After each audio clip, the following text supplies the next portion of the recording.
असुर ने तो हमें छोड़ दिया, किंतु उसके असुर सैनिक हमारा पीछे नहीं छोड़ेंगे। कैसा प्रतिकूल समय आया है, देवता होकर भी हमें यहाँ वहाँ भटकना पड़ रहा है। कब तक ये कष्ट भोगेंगे हम? क्यों ना हम सब देवता मिलकर इन दुष्ट राक्षसों का सर्वनाश कर दें? अच्छा, तो तुम हमारा सर्वनाश करोगे? हमारे स्वामी तारकासुर ने तुम पे दया करके तुम्हें छोड़ दिया, तो तुम उनका ही विरुद्ध षड्यंत्र कर रहे हो, और हम तुम्हें दंड दिए बिना नहीं छोड़ेंगे। दानव से हमारी रक्षा करें, रक्षा करें, हमारी देवर्षि, देवर्षि, आप तो ऐसे भाग रहे हैं जैसे आपके पीछे असुर आ रहे हो। अरे ये खड़ी चोटी वाला कौन आ गया? ये तो देवताओं के ऋषि हैं, नारद। ऐसा ही है देवऋषि, ऐसा ही है। कुछ उपाय करें मुनिवर, हमारी रक्षा करें देवऋषि। यदि मैं आपकी रक्षा करूंगा तो फिर मेरी रक्षा कौन करेगा? देवगण, कृपया स्वयं आप अपनी रक्षा कर ले तो उचित होगा। नारायण नारायण। देवराज, कहाँ हैं आप? देवराज।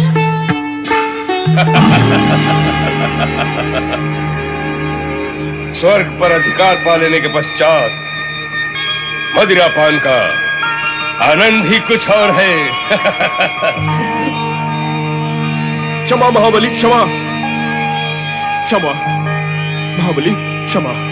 किस अपराध के लिए क्षमा मांग रहे हो सेनापति? महाबली, आपके विरुद्ध षड्यंत्र रचने वाले देवताओं को लेकर हम आपके पास आ रहे थे, किंतु खड़ी चोटी वाले मुनि नारद मार्ग में मिल गए। वो हमें बातों में लगाकर उन्हें बचा कर ले गए। सेनापति, तुम हमारे विनाश के बोल न बोलो। नहीं स्वामी, मैं ऐसे क्यों बोलूंगा? हम देवताओं को पराजित करके स्वर्ग के अधिकारी बने हैं। यदि तुम एक तुच्छ मुनि जैसे प्राणी से पराजित होकर लौटोगे तो क्या यह विनाश का लक्षण नहीं? भविष्य में ऐसी भूल नहीं होगी स्वामी। भविष्य को तो तुम अंधकार में खोकर आए हो सेनापति। देवताओं को हमारे विरुद्ध षड्यंत्र करने का प्रोत्साहन मिल गया है। यदि हमने समय रहने पर देवताओं को दंडित न किया तो समय आने पर वही हमारे विरुद्ध षड्यंत्र करके हमसे स्वर्ग छीन लेंगे। ऐसा नहीं होगा महाबली, मैं ऐसा नहीं होने दूंगा। जाओ तुम।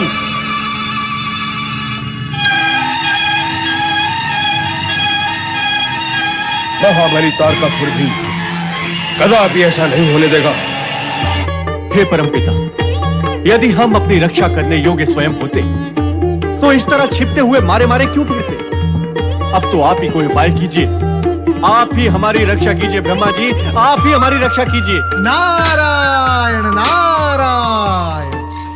परमपिता, देवगणों की दुर्दशा अब देखी नहीं जाती, कृपया इनकी रक्षा का कोई उपाय कीजिए। उपाय हो रहा है नारद। कहाँ हो रहा है उपाय सृजनहार?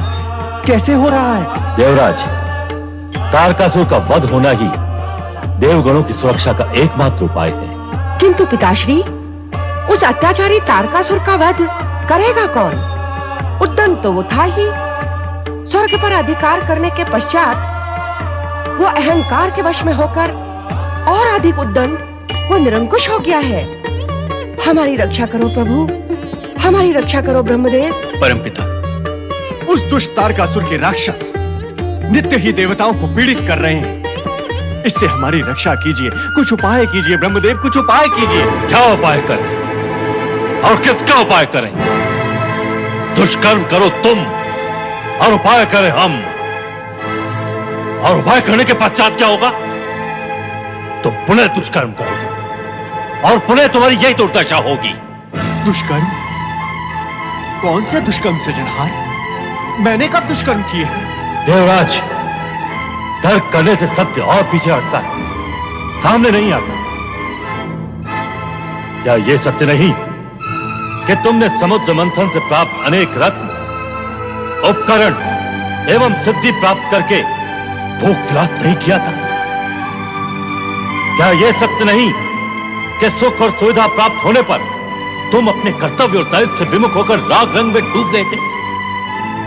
क्या यह सत्य नहीं कि तुमने पराई स्त्री, पराय धन और पराई संपत्ति पर सदा कुदृष्टि डाली? अरे, तुम्हें इंद्रासन इसलिए तो प्राप्त नहीं हुआ था कि तुम सर्वाधिकारी बनकर स्वर्ग की केवल सुविधाएं भोगते रहो, दूसरों को कष्ट देकर, उनका शोषण करके केवल अपने स्वर्ग को सतरंगी बनाओ। तुम ये सब करते रहे। शची, तुम भी चुप रही। यदि तुम्हारी भोग वृत्ति का इसने समय रहते विरोध किया होता तो ना आज तुम कष्ट में होते, न तुम्हारा यह देव परिवार पटक रहा होता। नारायण नारायण। देवराज इंद्र, पिताश्री के कहने का तात्पर्य यही है कि गुड़ खाकर किसी ने नमक का स्वाद लिया है। जैसे जल में मछली आटा देखकर लपकती है, किंतु जल में ऐसा कोई आटा नहीं जिसमें कांटा ना हो। अनावश्यक भोग के पीछे रोग, अधिक क्रीड़ा के पीछे पीड़ा और छीना झपटी से प्राप्त किए हुए सुख के पीछे सदा दुख ही खड़े रहते हैं। हे परमपिता, मैंने आपका ही अभिप्राय स्पष्ट किया है, कुछ अनुचित तो नहीं कहा? नारद, प्रश्न तुम्हारे अनुचित कहने का नहीं है, प्रश्न है देवराज ने क्या उचित समझा। सो तो है परमपिता, संपूर्ण जगत में समझ समझ का फेर है। समझो तो उजाला ही उजाला है और ना समझो तो नारायण नारायण। नारद, तुम गंभीर अवसर और प्रसंग पर भी विनोद करते रहते हो। क्षमा करें मातेश्वरी, मैं विनोद नहीं कर रहा था, मैं सत्य कह रहा हूँ। वो भी ऐसा सत्य जो स्वर्गलोक से लेकर मृत्युलोक तक फैला हुआ है। यदि आपको मेरे कथन पर विश्वास नहीं है तो आप स्वयं दृष्टि डालकर देख ले मृत्युलोक पर। जिसने भी स्वार्थ, लोभ और भोगवश होकर समझ से शत्रुता की, वो अंधेरों में ही गिरता चला गया। यही विश्वव्यापक सत्य है। देवराज इंद्र, नारद ने वही कहा है जो मुझे कहना था।